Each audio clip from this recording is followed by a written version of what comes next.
Guys, LarriWhyte Podcast. I got a special guest today. Go ahead and introduce yourself. What's good, everybody? It's your boy Tsunami, aka Nami.NamiXX. And we gonna have a good interview right now with my boy Larry, man. Let's get it lit. Sir.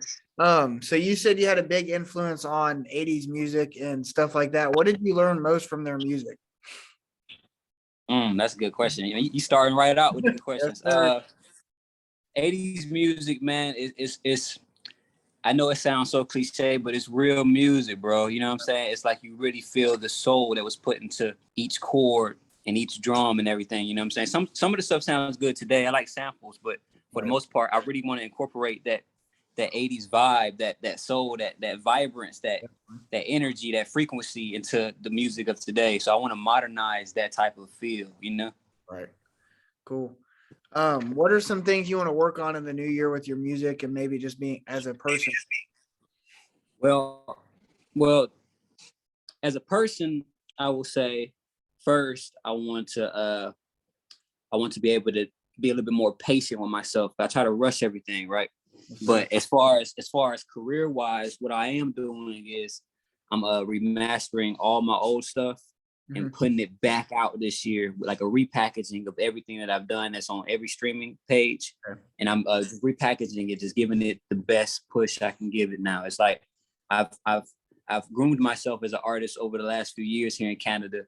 And now I understand that now the quality is what I need on 10. So I'm taking my time and going back and being patient with myself, like I said, to put that out to the best maximum. Definitely. So you said you're from Alabama originally, right? Yeah, I'm from Montgomery, Alabama, the capital of dreams. Yes, sir. So how big of a change was that going from Alabama to Canada? Well, for me, I feel like if I was only in Alabama all my life, it would be totally different. But since I've moved around, I've been moving around a lot. I moved around my whole life, basically. I moved from Alabama in kindergarten to Michigan. Then after Michigan, I went to Tennessee. After Tennessee, I went to Indiana. After Indiana, I went back to Alabama. Then I went to Atlanta. And then after Atlanta, I went back to Alabama. Then after Alabama, I came to Canada. So, I mean, for me, I was sort of more so used to different people in different environments, different cultures. But I think the most change that I've noticed between the South and the North, man, is the cold, man. I got to get used to that. That Canadian weather is something else, man. Like, I'm still not used to it right now. Yeah. So do you think that helps you with your music in a way, like kind of learning different places and different environments? Do you think that helps? Oh, yeah. No, for sure. Because it took my mind out of just being a certain way, especially I've noticed too, especially since coming here, you know, there's a certain image people have for a black rapper, right? They want you to be either you trapping or, you know, you shooting niggas up, you know what I'm saying? Right. And I trap, but I trap different, right? I trap with fashion. It's like, you know, I like to make clothes and stuff like that, you know, and, you know, I'm a little bit intricate in my thinking. So I do things a little differently than your typical trap rapper, I guess you could say. Right. Okay. What were you doing before you started making music? Like, did you have a mindset on something else you really wanted to do before music kind of came along? I will say before music, I was more so into sports. Okay. So it's like I guess you could say football. Coming from Alabama, man, like you're gonna be in love with football. Like that's the South, man. That's the Southern thing. But I mean, even that was 8th grade. So right after 8th grade, I decided I started making beats first, right? So I wanted to be a producer before I wanted to be an artist. But when I started noticing and going to school for the whole background thing, I decided being in front because it was like, okay, I know how to do everything back here now. I might as well just put my vocal on the track, you know? Definitely. So that's when I started delving into that. But yeah, it's been music, man, for a while. Since at least 14, I wanted to be in music, you know? Definitely. Yeah. What would be something you'd want to change about? I don't know how I want to word this. I guess not necessarily generation of music, but like the whole like concept of music. Like, what would something you'd want to change? You mean right now, music right now? Yeah, I mean, just in general, like maybe I don't know how to word it. Maybe like just some things you've noticed that people kind of do or say, or just something that you could.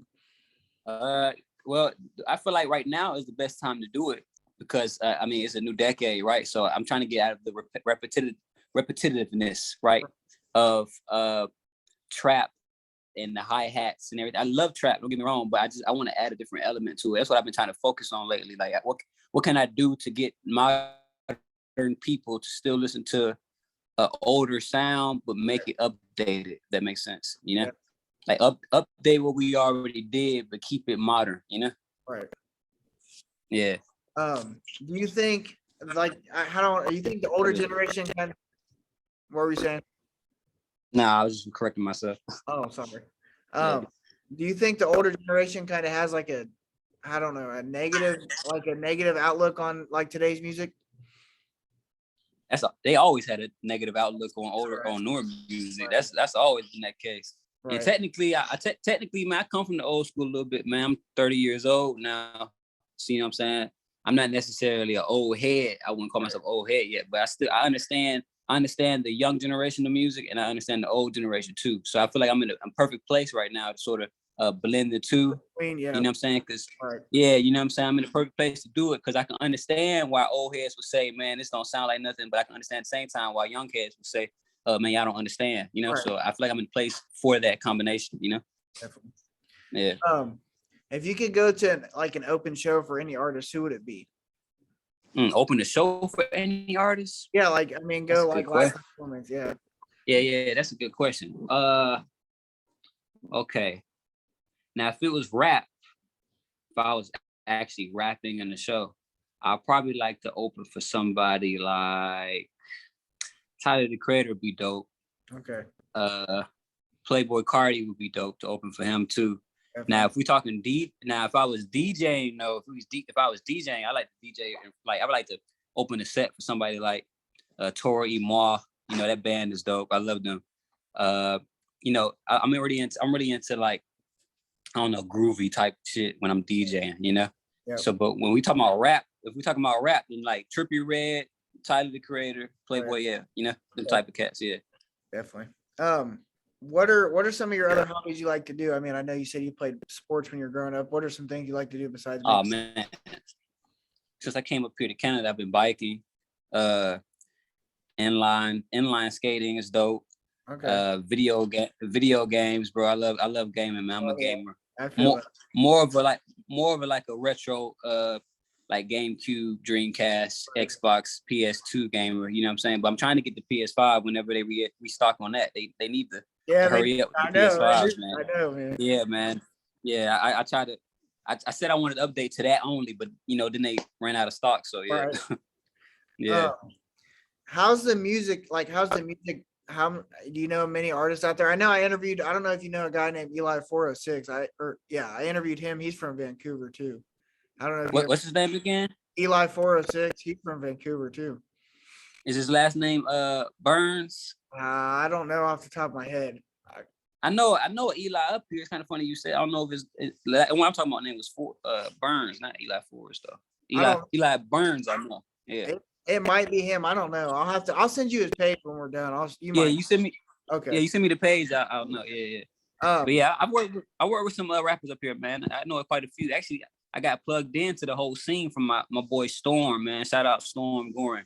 When I first got up here, I didn't really know nobody on the music scene, right? But me and my girl, we went clubbing one night. And my boy was in there, and he was like fucking with the swag. I told him I made beats, so from that I went to DJing for him, and that's really how I got into DJing. At first, I was just straight producer rapper. Right. But then I got to DJing for my boy, and then start, dabbling into the DJ realm, and he started plugging me in with everybody up here. So shout out to him. Cool. Yeah. The weird question: if you could have dinner with 3 people, it could be somebody dead or alive. Who would it be? It's a weird question, I know. Yeah. Dead or alive? You know what's crazy? I'm gonna say these 3 names because I had a dream about them recently. I'm gonna say James Brown, okay, Prince, and Michael Jackson. All right, I like that. I want to have dinner with them 3. Those are the greats, right? So if I can learn some stuff from them, Definitely. Yeah. You said you played football. Do you already keeping track with the playoffs or anything? Not recently. I know the Super Bowl. That was recently, wasn't it? The Super Bowl's in 2 weeks. They just had the championship game. Oh, the championship game. Yeah. So I mean, I've been hearing about that, and like Tom Brady, they've been talking about him retiring. But I haven't really honestly, I haven't really watched football as much since I came here. Now, when I was in the States, yes, I was like Yeah, a heavy watcher, but here now, man, I've been more so like grinding, working, you know. right. Definitely. What are some strengths you have that you think you're really good at like making music? Like, what are some things you see that like maybe some other people don't have? Well, my musicality is higher than most rappers, right? Like I said, I started like playing piano and making beats first. So that, I mean, I started on that end of things musically first before I even thought about trying to rap or anything. So I mean, I might hear melodies a little differently or a chord progression a little differently, and actually try to put a rap verse over something that most people wouldn't try. You know? Definitely. Yeah. Um, one thing someone might misunderstand about you, like something that people might misunderstand about you that they don't know. My confidence, man. That's that. I feel like people might see my confidence and think a certain way. But my confidence is more so, I'm confident in my ability and knowing what I'm capable of doing. I'm not confident in a cocky way. That makes sense. Yeah, It's that like no, I'm confident in knowing, like, yo, man, I've been through a lot of things. I know a few things musically to know what I'm talking about, but I'm not confident. I'm not gonna walk in the building acting like I know everything. But when right. it comes to things I know, then yeah, I know what I'm talking about. You know what I'm saying? So yeah, I feel that. yeah, You said you started making music when you were still about 14. So how big of an yeah. impact do you think that had on you growing up, music wise? How big an influence? Say it again. Ask the question. I say, how big of an impact do you think it had on you growing up, just music in general? What, starting so young? Yeah, starting so young, and like, what do you think you took from it? I say, man, today when I sit down and make a beat, I was just having this conversation with my homeboy Dan. He a rock star. He like Right. to play the guitar. So he got a rock album on the way. Shout out my boy East Van Dan too. I was just talking to him about it the other day. Man, nothing compares to making a new beat. Like, especially me, if I make a new beat and I just love the way it sounds exactly how I imagined it would sound.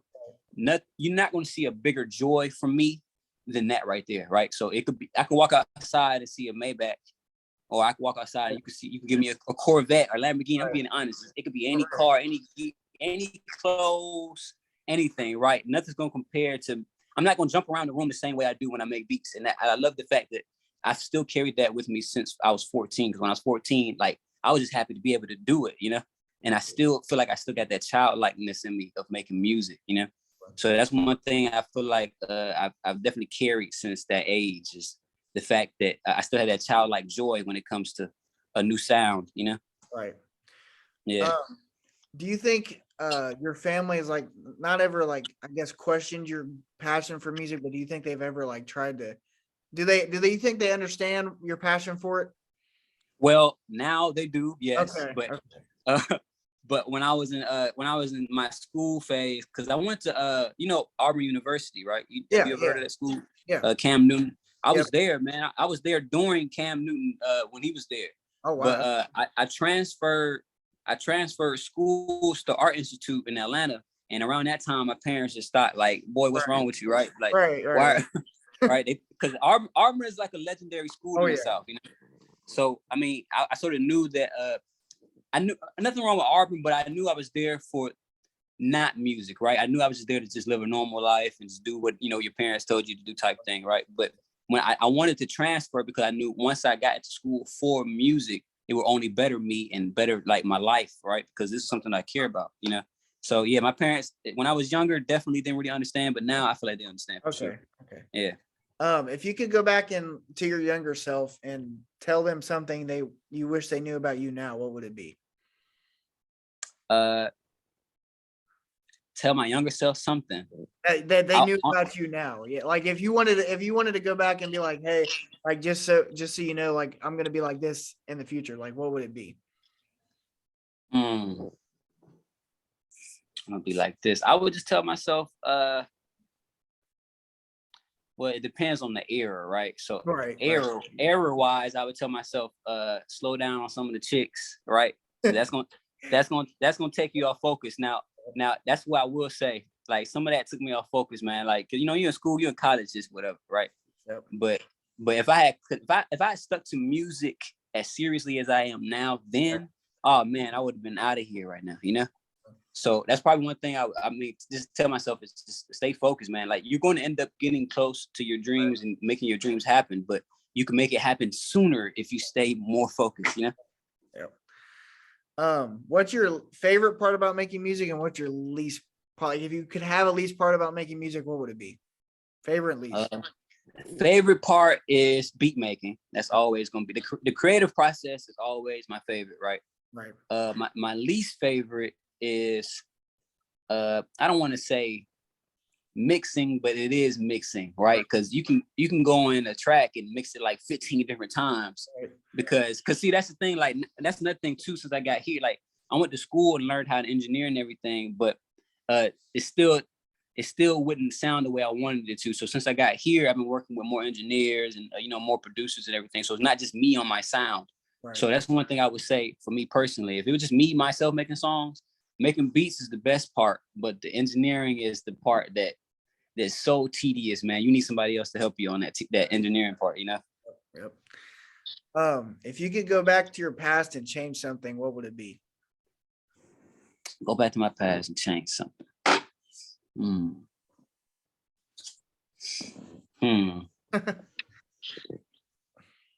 I would cut off all the fake friends, man. You go through that era.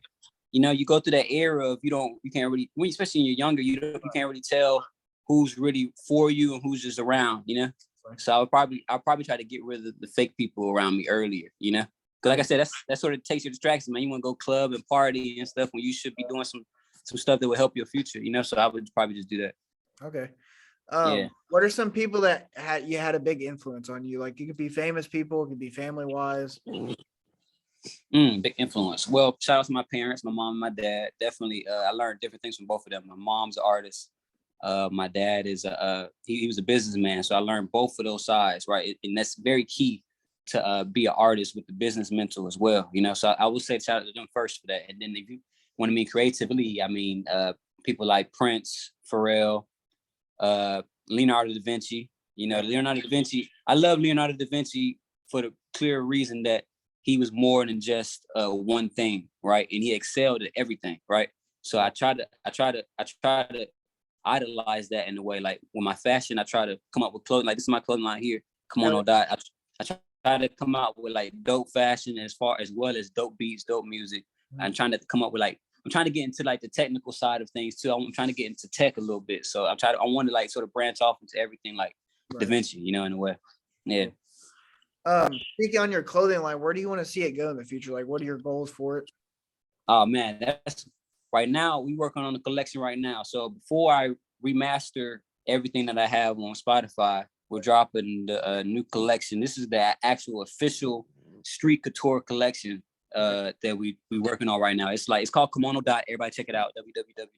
www.kimono.com. It's very highly inspired by Japanese culture and Harajuku fashion. So we really take a huge part of that and put it in together with hip hop.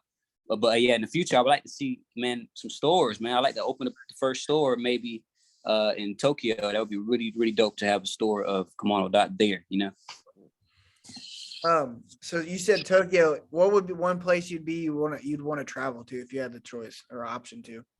Tokyo, man. Yeah, Tokyo definitely number one there. Number two, though, I get number two to places like Bali. 3, probably like Hawaii. I've been to Miami, New York, and all that before, so I'm more so paying attention to like this coast now, Pacific Coast. Yeah. Do you have? I know you said you were going to remaster all your songs. Do you have anything past that point? Like, are you working towards anything? Oh yeah, for sure.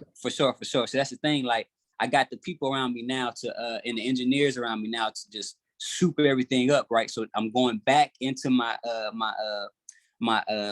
vault basically and pulling out all the old stuff, right? And getting them to like rework that. And then after that, man, like I already got songs written that I know I'm finna kill on, but I think it's gonna be so much more inspiring to go to those new songs after the older songs sound pristine, So like, yeah, I got some new stuff. Written, man. Cool. Yeah.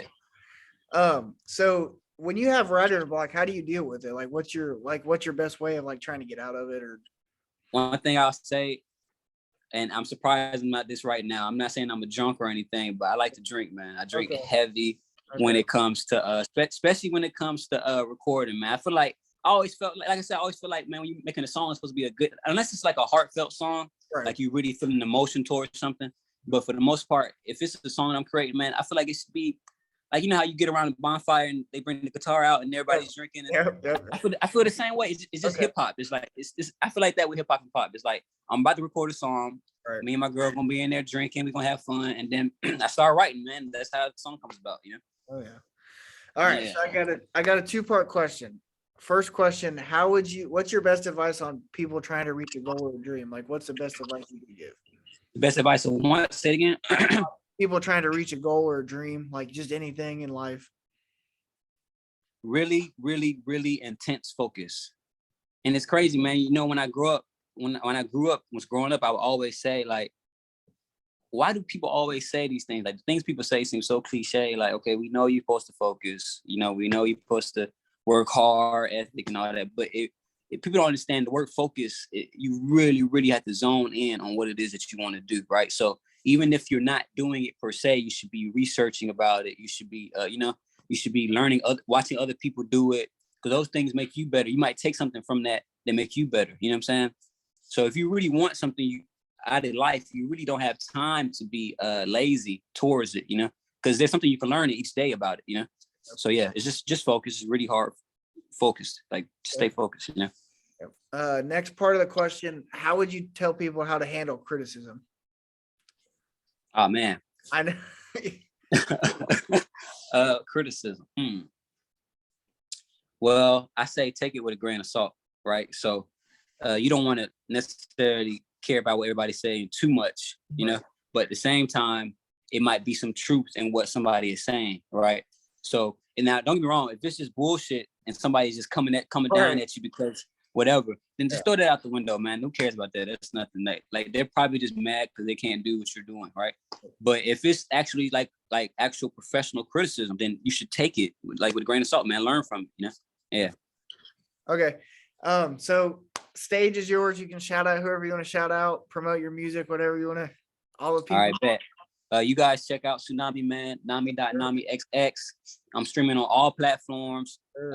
I know the music that's out right now is still banging, but be checking out for me at the end of the year and like October. Everything will be remastered. I'm coming out with a vinyl of all my old songs. It's an album. It's gonna be crazy, man. Like, shout out to all the DJs out there. Shout out to DJ Earwill. Shout out to DJ Canby. Shout out to Storm. Like I said, shout out to East Van Dan. Shout out to Nick Sharuk. Shout out my wife. Shout out Seda. Shout out shout out Larry. Shout out for the interview, bro. I appreciate it. No problem. And remember the website is www.comeono.com. Yeah, man, that's it, really. I appreciate you coming on. I'll leave all the links down in the description. I had a great time. Larri Whyte Podcast. I appreciate the interview, bro. You really cool, bro. This is a chill interview. So let me ask you something before we out, bro. Go ahead. Do you really like this the field you want to take? Like, how long you been into this? So I started this. I have a friend that makes music. He came to me the idea and he's like, hey, because I've always been to YouTube, like growing up. I used to like make gaming videos, you know, just mess around on YouTube and shit like that. Yeah. So he came to me and he's like, hey, you know, since I make music, I got all these people, you know, they need better ways to like promote their music and get their music out there. So why don't you start a podcast? So I'm like, all right. Well, I did it with one of our friends. You know, I kind of was like, okay. So I kind of get into it more and more. And I really feel like it's benefiting me and other people as well, because they can, like I said, promote their music. So yeah, I think I really do want to like take it to the next level. I kind of want to proceed with it. Nah, that's dope, bro. I can see it, bro. You definitely got potential for sure. Yeah, for sure. I appreciate that, bro. I respect what you do a lot. I'm glad we got this out for sure. Yeah, for sure, man. And shout out to my boy Barry as well. Yeah, I was gonna ask you about that. I thought you knew Barry. Yeah. Okay, cool. Definitely. Yeah, shout out to Barry, man. Me and him got a track out together too called Stockholm, man. Y'all go check it out. Barry, sure. Barry's a dope artist, man. Yeah. Sure. All right, guys. Well, I appreciate it. Larri Whyte Podcast. Go check them out. Links will be in the description. Peace. Big Nami, TSNMI, peace. Sure.